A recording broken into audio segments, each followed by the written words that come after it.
तर नमस्कार मित्रांनो, रामेश्वरमचं दर्शन करून आम्ही परत निघालो मदुराईला.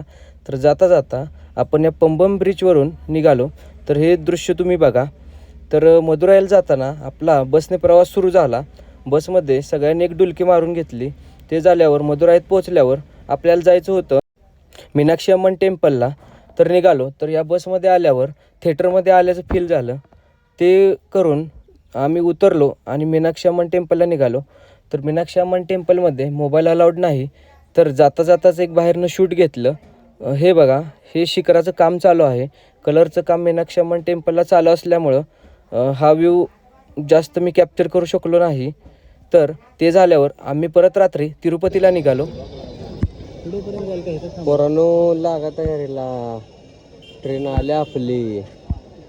बापूराव आले ट्रेन. घे बॅगा आवळून आता. दिसते, घ्या बॅगा आवळून चला. आपला प्रवास पूर्ण जनरलनंच चालू असल्यामुळं आपण शिरलो जनरल डब्यात. तर ही बघा गर्दी बघा. तर जनरल डब्यात काही कारणास्तव भांडण लागल्यामुळं एका मित्रानं वडली चेन. तर गाडीला तिथं परत आपल्याला 1 तास वेटिंग करायला लागलं. 1 तास पूर्ण गाडी लेट झाली.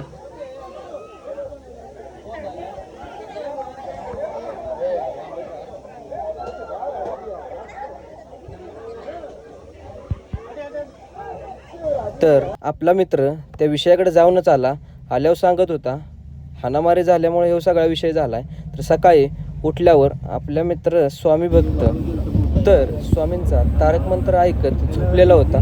ते झाल्यावर मी पण उठलो आणि ट्रेनच्या आरशामध्ये थोडा वेळ चेहरा बघितला आणि थोड्याच वेळात तिरुपतीमध्ये आमची ट्रेन पोहोचली.